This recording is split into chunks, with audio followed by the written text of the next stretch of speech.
तो इस प्रकार से 3 लोग मिलकर कंपनी खोलते हैं और कंपनी जो है बहुत ऊंचा बेनिफिट करती है, बड़े ऊंचे स्तर पे जाती है, बड़े पैसे कमाती है। और उसके बाद में जब उनमें झगड़ा हो जाता है फिर तीनों में कि तेरा शेयर ज्यादा है, मेरा शेयर कम है, फिर तीनों का झगड़ा हो जाता है, फिर कंपनी ही डूब जाती है।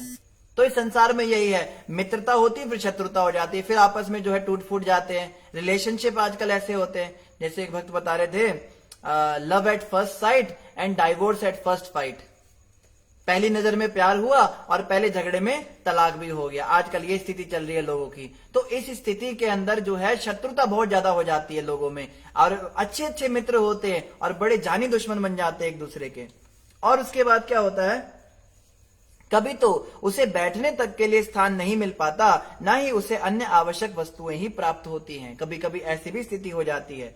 दूसरे शब्दों में वह अभाव का अनुभव करता है और नैतिक साधनों से इन आवश्यकताओं को न प्राप्त कर पाने के कारण वह अनैतिक ढंग से दूसरों की संपत्ति का अपहरण करता है।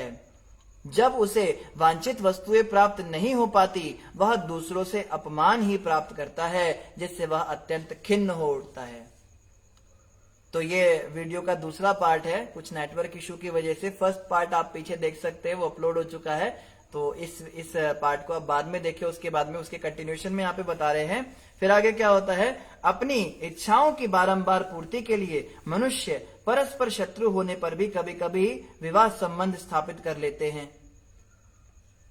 कभी कभी क्या होता है, इच्छाएं बहुत ज्यादा है मन में, और पता है कि इस औरत के साथ मेरा झगड़ा है बहुत ज्यादा, इसके साथ मैं कभी सुखी नहीं रह पाऊंगा, या इन दो परिवारों में जो झगड़ा चल रहा है, फिर भी वो शादी कर लेते हैं क्योंकि इच्छाएं बहुत ज्यादा हैं। दुर्भाग्यवश ये विवाह दीर्घ काल तक नहीं चल पाते और ऐसे लोग तलाक या अन्य कारणों से पुनः विलग हो जाते हैं। तो सुखदेव गोस्वामी ये बात बता रहे हैं 5000 साल पहले। इसका मतलब ये कोई नई चीज नहीं है कि पहले तो जो है इंद्रिय आकर्षण हुआ, चेहरा देख के बड़ी पसंद आ गई, उसने जो है बॉडी वॉडी देखी और पैसे वैसे देखे, बड़ा धनी घर से शादी हो गई। शादी के बाद में फिर स्वभाव देखा, पहले स्वभाव देखकर शादी नहीं करी, शादी के बाद स्वभाव पता लगा, अरे इनमें तो ये भी बुरी आदत है, अरे ये तो ऐसे हैं, ये तो ऐसी हैं, फिर जो है तलाक हो गया, फिर अलग हो गए। इस भौतिक जगत का मार्ग क्लेशमय है और बद्ध जीव को अनेक कष्ट विचलित करते रहते हैं। कभी वह हारता है तो कभी जीतता है, तो कभी हार होता है, कभी जीत हो जाती है, कभी, क्योंकि रैट रेस में तो सब भाग रहे हैं, सब दौड़ लगा रहे हैं संसार में, लेकिन दौड़ लगाते लगाते जैसे कॉम्पिटिशन्स की तैयारी है, वो तो सब लोग उसके अंदर वो भरते हैं जो फॉर्म होता है, लेकिन हर किसी का नंबर थोड़ा निकलता है, कभी हारते हैं कभी जीतते हैं, ऐसा चलता रहता है। प्रत्येक दशा में यह मार्ग विघ्नों से परिपूर्ण है।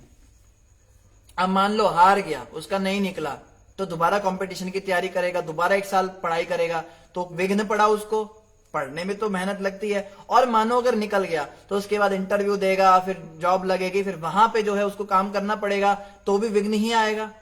नौकरी क्या होती है, पैसे फ्री में थोड़ा ना मिलते हैं, अच्छी खासी घिसाई होती है आदमी की। अब जब वो घिस रहे होते हैं उसको, तो वहां विघ्न पड़ता है। तो चाहे हारे चाहे जीते, इस संसार में तो बस विघ्न ही विघ्न मिलता है। कभी बद्ध जीव अपने पिता से मृत्यु होने या अन्य कारणों से विलग हो जाता है, ऐसा भी हो जाता है। वह उसे छोड़कर क्रमशः अन्यों से जैसे अपनी संतान से आसक्त हो जाता है। तो पहले तो माता पिता से आसक्त थे, माता पिता की मृत्यु हो जाती है तो फिर बच्चों से आसक्त हो जाते हैं। इस प्रकार बद्ध जीव कभी कभी भ्रमित और कभी भय के मारे जोर जोर से चीत्कार करता है। कभी वह अपने परिवार का भरण करते हुए प्रसन्न होता है, तो कभी अत्यधिक प्रसन्न हो जाता है, कभी अत्यधिक अप्रसन्न हो जाता है और सुरीले गीत गाता है। कभी कभी बहुत खुश होता है, आज मैं ऊपर आसमान नीचे, ऐसे ऐसे गाना गाता है, बहुत खुश हो गया, आज मैं क्या हुआ, लॉटरी लग गई मेरी, नौकरी लग गई मेरी, और मेरे बच्चे का एडमिशन हो गया, हमारे घर में गैस का कनेक्शन हो गया, बिजली का कनेक्शन हो गया। इस तरह से कुछ ना कुछ जो है चलता रहता है, बड़ा प्रसन्न हो जाता है। इस तरह वह अनंत काल से श्री भगवान के विच्छोह को भूलकर अपने में बंधता जाता है। उसको पता नहीं लग रहा है, बंधता जा रहा है और बंधन में बंधता जा रहा है। और उसके बाद क्या होता है, उसे भौतिक जगत के भयानक पथ पर चलना तो पड़ता है, किंतु वह इस पथ पर तनिक भी सुखी नहीं होता। करना पड़ रहा है उसको, मेहनत करनी पड़ रही है, रगड़ा मार रहा है खूब, जॉब में जा रहा है, पैसे ला रहा है, लेकिन पसंद नहीं है उसको। ना चाहते हुए भी उसको नौकरी करनी पड़ेगी, ना चाहते हुए भी घर की देखभाल करनी पड़ेगी। स्वरूप सिद्ध मनुष्य इस भयानक पद से छूटने के निमित्त श्री भगवान की शरण ग्रहण करते हैं। अब काम की बात आई हमारे लिए, अगर वास्तव में कोई स्वरूप सिद्ध व्यक्ति है, कोई समझदार है, बुद्धिमान है, तो वो इस रास्ते को छोड़कर भगवान कृष्ण की शरण ग्रहण करेगा। और यहां भगवान कृष्ण की शरण ग्रहण करने का यह मतलब नहीं घर से भाग जाएगा। ऑफ कोर्स अगर कोई घर से भाग के चला जाए तो वो तो बेस्ट है, उसमें तो कोई बात ही नहीं। कोई कहता है घर से भागने से बड़ा दोष लगता है, पाप लगता है। अगर हमारी कोई जिम्मेदारी नहीं है, हमारे माता पिता राजी हैं, तो हम जो है अविवाहित होकर ही ब्रह्मचर्य का पालन करें और आश्रम में रह के गुरु की सेवा करें। जैसे हमारे माता पिता जी से हमने पूछा, उन्होंने हमें परमिशन दे दी, तो हम जो है आ गए गुरु जी के आश्रम में। लेकिन अगर कोई व्यक्ति के माता पिता परमिशन नहीं दे रहे हैं तो उसे चाहिए उनको कन्वेंस करके जाए, बेस्ट यही होता है। फिर भी ना माने तो यही सोचे भैया भगवान इनका ध्यान रखे, भगवान से प्रार्थना करे और ध्यान रखता रहे, बीच बीच में आता जाता रहे, घर में ना रहे। घर में रहने से जो है उसके क्लेश बढ़ेंगे और भगवान के रास्ते से वो दूर हो जाएगा। और अगर कोई वैवाहिक जीवन में है, जो शादी कर चुका है, वो क्या करे? वो तो भाग के जा नहीं सकता क्योंकि उसके ऊपर जिम्मेदारी है। तो वो क्या करे? वो घर में रह के भगवान की शरण ग्रहण करे। अगर पॉसिबल हो तो पति पत्नी साथ में मिलकर आश्रम में चले जाए, फुल टाइम हो जाए, बेस्ट है ये। अगर पत्नी तैयार है, पति तैयार है, हाँ भाई देखो पत्नी हम तो परेशान हो रहे, कहती पतिदेव बिल्कुल संसार में कष्ट है, हम दोनों को समझ में आ गया, भागवत हमने कथा सुन ली, दोनों मिलकर आश्रम चले जाएं। वहां अपने बच्चे वहां पे पल जाएंगे, आश्रम के अंदर सब कुछ व्यवस्था हो जाती है।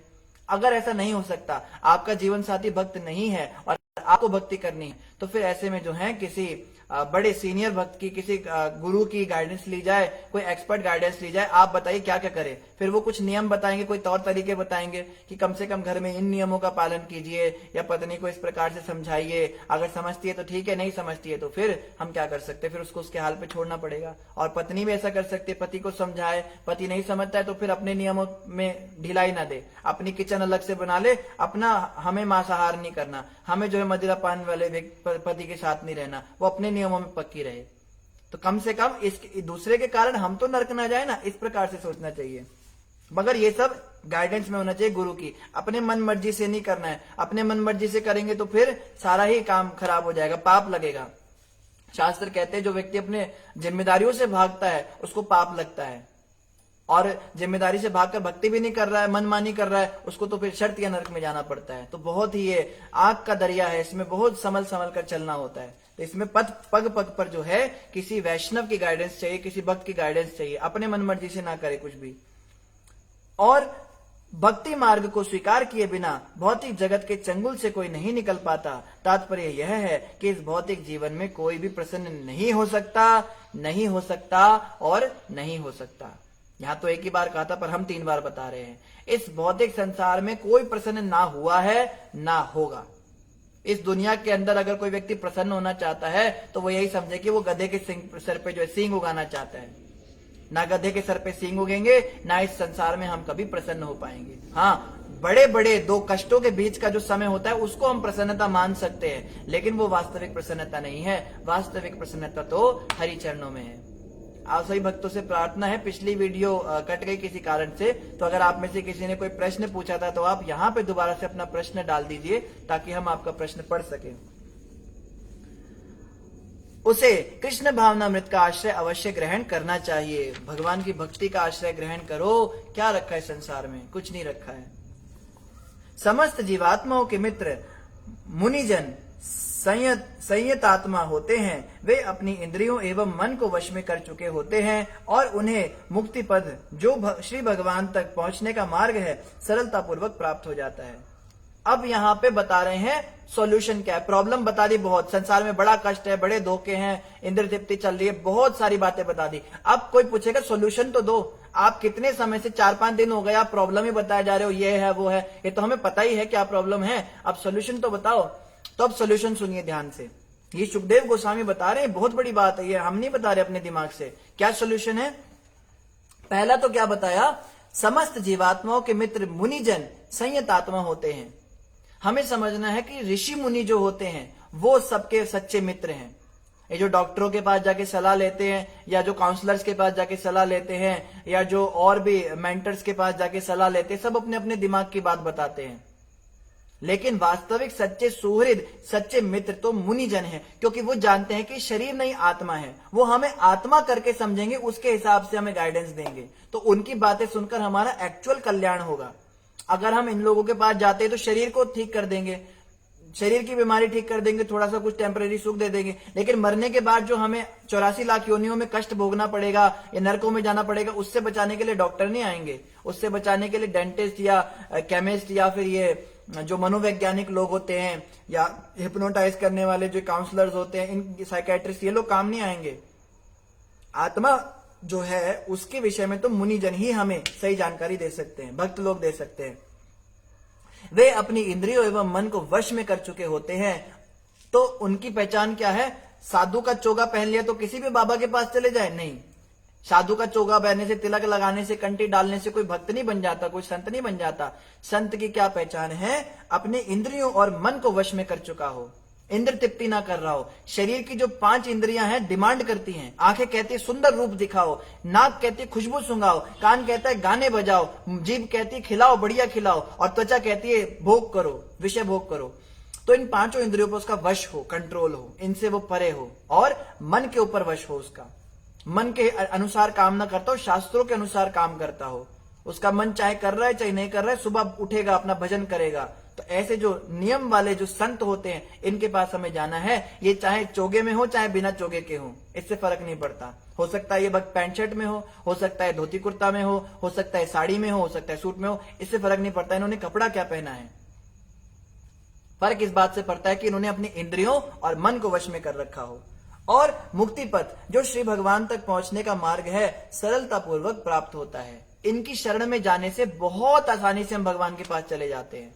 तो देखो यही सॉल्यूशन बताया, मुझे लग ही रहा था कि यही सॉल्यूशन बताएंगे सुखदेव गोस्वामी, कि गृहस्थ भक्त जो इस तरह फंसे हुए संसार में, उन्हें चाहिए कि ऐसे भक्तों का संग करे जिन्होंने अपनी इंद्रियों पर वश कर रखा हो, अपने मन के वेग को रोक रखा हो। ऐसे संतों की कृपा से ही हमारा उद्धार हो सकता है। जैसे प्रभुपाद जी इस समय के सबसे महान संत हैं, और प्रभुपाद जी के बाद हमारे गुरु महाराज हैं, और भी गुरु महाराज है संस्था में। तो ये जो संत होते हैं, इनकी शरण लेने से हम पर कृपा होगी, ये हमें ले जाएंगे। हम अपने बल पे नहीं जा सकते, इनकी कृपा से हमारी मुक्ति हो जाएगी। कोई ये ना सोचे मैं तो बहुत पापी हूं प्रभु जी, मैं आपको बता नहीं सकती, मैं आपको बता नहीं सकता मैंने क्या क्या गंदे गंदे कर्म किए हैं। अरे तो हम कौन सा दूध के धुले हैं, हमने भी बड़े सारे उल्टे पुल्टे काम किए हैं, लेकिन संतों की शरण में जाने से आज आपके सामने है। ये तो उनकी कृपा है, हम थोड़ा ना कोई प्रवचन करने के लायक, हमारी वाणी में तो कोई शक्ति नहीं है। हम तो जब गली में जाते थे तो कोई कुत्ता भी देख के भौंकता नहीं था हमको। पहले जो क्लास में होते थे, हम क्लास में स्टोरी रिसाइट करते थे या कोई पोयम सुनाते थे तो सब हंसते थे हमारे ऊपर, हमें बोलना ही नहीं आता था। पर गुरु जी की कृपा देखिए, मुकम करोति वाचालम, गूंगा व्यक्ति जो है बड़बोला हो जाता है। तो गुरु कृपा से सब कुछ हो सकता है। मैं अपने जीवन के छोटा सा जो अनुभव है इससे आपको बता रहा हूं। अगर गुरु जी की कृपा हो गई ना, किसी सच्चे संत की कृपा हो गई, उनका हाथ जो है हमारे सर पे लग गया, आप समझिए आप रहेंगे ही नहीं, आप कुछ और ही बन जाएंगे। आज हमारे जो पुराने जानने वाले लोग हैं वो कहते हैं आप तो वो हो ही नहीं, आप तो कुछ और ही बन गए। बिल्कुल, हम जो है अब अपने गुरु जी के दास बन चुके हैं। यही कारण है हम गुरु जी के हाथों बिक चुके हैं। गुरु जी ने हमें क्या से क्या बना दिया, हमें नाली से उठाया उन्होंने, नाली के कीड़े ही थे, हम तो विषय भोग करते थे। नाली के अंदर सुअर घूमते ना, वो टट्टियां खाते, हम तो वही थे, मली खा रहे थे। हमें उठाकर जो है उन्होंने भगवान कृष्ण के चरणों में लगा दिया, भगवान का जो है दिव्य सेवा में लगा दिया। बहुत बड़ी बात कह दी है सुखदेव गोस्वामी ने कि किसी सच्चे संत की कृपा से हमारा उद्धार हो सकता है। बाकी हम पढ़ते रहे शास्त्र, हम करते रहे माला करते रहे, पूजा पाठ आरती दीप धूप घुमाते रहे, कुछ नहीं होने वाला। किसी संत की कृपा से ही हमें भगवान की प्राप्ति होगी। क्लेश में भौतिक परिस्थितियों में संलग्न रहने तथा हतभाग्य होने के कारण भौतिकवादी व्यक्ति मुनिजनों की संगति नहीं कर पाता। अब ये भी टेंशन है, संतों के पास जाएं तो उसके लिए समय निकालना पड़ेगा, और इंद्र तृप्ति से फुर्सत नहीं है हमको, पैसे कमाने से फुर्सत नहीं है। किसी को बोलो आप सत्संग में आया करो, बड़े गुरुजी प्रवचन करने आएंगे, प्रभु जी टाइम नहीं होता, प्रभु जी ये करना होता है, प्रभु जी वो करना होता है, प्रभु जी घर गृहस्थी वाले कैसे करे। अरे समय तो निकालना पड़ेगा ना। अगर इतना भी नहीं कर सकते तो फिर कैसे आपका उद्धार होगा। पहली बात तो सच्चे संत मिल गए, बहुत मुश्किल है सच्चे संत का मिलना। उसके बाद आप ही उसमें जा नहीं रहे हो तो फिर क्या कहा जाएगा। इसका तो कोई उपाय नहीं है, खुद से समय निकालना पड़ेगा ना, और थोड़ी सी समर्पण भावना भी लानी पड़ेगी। ये नहीं कि बस सत्संग पे सत्संग सुने जा रहे हैं, प्रवचन पे प्रवचन सुने जा रहे हैं। प्रभु जी हम तो रोज सुनते हैं। क्या सुना आपने, बड़ी अच्छी कथा होती है, बहुत बड़ा मजा आता है। अरे पालन क्या कर रहे हो जीवन में, कुछ पालन भी तो करना पड़ेगा ना।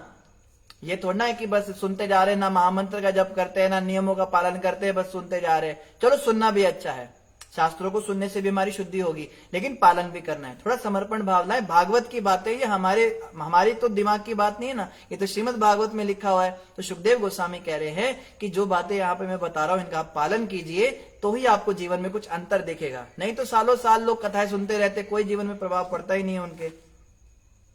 और आगे क्या कह रहे हैं, साधु प्रकृति वाले ऐसे अनेक महान राज ऋषि हो चुके हैं जो यज्ञ अनुष्ठान से में अत्यंत प्रवीण तथा अन्य राज्यों को जीतने में परम कुशल थे, किंतु इतनी शक्ति होने पर भी भगवान की प्रेम भक्ति नहीं कर पाए, क्योंकि वे महान राजा मैं देह स्वरूप हूं और यह मेरी संपत्ति है, इस मिथ्या बोध को भी नहीं जीत पाए थे। इस प्रकार उन्होंने प्रतिद्वंदी राजाओं से केवल शत्रुता मोल ली, उनसे युद्ध किया और वे जीवन के वास्तविक लक्ष्य को पूरा किए बिना दिवंगत हो गए। तो बड़े बड़े महान राजा हुए, राज ऋषि हुए, बड़े बड़े लोग हुए, आए और गए, लेकिन भक्त नहीं बन पाए, भक्ति नहीं कर पाए भगवान की। भगवान की भक्ति करना बहुत मुश्किल है, बहुत कोई विरला ही होता है जो भक्ति करता है। भगवान कृष्ण गीता में कहते हैं मनुष्य नाम सहस्त्रेषु कश्चित् यदपि सिद्धये, और फिर यतता नाम अपि सिद्धा नाम कश्चिन माम उपयांति ते। हजारों लाखों करोड़ों अरबों जीवात्माओं में से जो विचरण करी संसार में, कोई एक होता है जो सोचता है कि मैं मुक्ति प्राप्त करूं, मैं भगवान की भक्ति करूं। और ऐसे सोचने वाले लाखों करोड़ों अरबों में से कोई एक आधा होता है जो भगवान तक पहुंच पाता है। तो हम कितने भाग्यशाली, हम समझ नहीं पा रहे इस बात को। अगर हम भागवत कथा में रुचि रख रहे हैं, रोज भागवत सुन रहे हैं, बहुत भाग्यशाली हैं। आप समझिए इस बात को, आप उन लाखों करोड़ों अरबों जीवात्माओं में से एक हैं जिनको चुना है भगवान कृष्ण ने भक्ति में आने के लिए, और आप उनमें से भी नहीं है। वो तो सोच ही रहे हैं, कई लोग तो सोचते रहते हैं कि हम कभी जाएंगे मंदिर, कभी सत्संग जाएंगे, कभी सुनेंगे। और कितनी कृपा, कलयुग में तो घर में बैठे बैठे कथा सुनने को मिलती है। ये मोबाइल इंटरनेट पे लाइव जो है कथा सुनिए आराम से अपना घर बैठे बैठे, कितनी बड़ी बात है। ऐसे हमारे गुरु महाराज का भी रोज प्रवचन होता है, उनका पेज है नव योगेंद्र स्वामी ऑफिशियल ऐसे करके, उस पे वो डेली सुबह प्रवचन करते हैं, सुबह 5 से 6 1 घंटा उनका लाइव प्रवचन आता है, उसको सुन सकते हैं। घर बैठे संतों का संग मिल रहा है, कितनी बड़ी बात है। तो ऐसे में भी अगर हम कहें कि हमें समय नहीं मिलता, हम कर नहीं पाते, ये है वो है, फिर तो भगवान भी हाथ जोड़ लेंगे, बस भाई इससे ज्यादा मैं भी नहीं कर सकता, तेरे को मैंने सब दे दी सुविधा। कलयुग के अंदर घर बैठे तू प्रवचन सुन, कथा सुन, मेरी भागवत सुन, सच्चे संतों के परंपरा में तेरे को भागवत ग्रंथ सुना रहे, इतना सब तेरे पे कृपा कर दी, फिर भी तू कहे मेरे पास टाइम नहीं है, तो फिर मेरे हाथ जुड़वा ले तू, अब तो मैं भी कुछ नहीं कर सकता। तो हमें जो है ऐसा नहीं करना है, हमें अपने आलस्य को जो है पराजित नहीं होना है, उससे उसको परास्त करना है। और निरंतर आप लोग ऐसी एवरीडे क्लास में आइए, भागवत कथा श्रवण करते रहिए। समय 9 से 10 का हो गया है, चेंज हो गया टाइम, तो वापस जो है रात का समय इसलिए रखा है हमने क्योंकि इस समय पे कुछ होता ही नहीं काम करने को, सब लोग घर पे आ ही जाते, खाना पीना खा के अपना कथा सुनो, कथा श्रवण करके सो जाओ, 10 बजे कथा सुन के और सो जाओ। तो कितना अच्छा ये जीवन शैली है, और हमें भी बड़ा आनंद आता है। आप सब भक्त सुनते हो, आते हो, तो हमारा भी बहुत उत्साह बढ़ता है आपके आने से।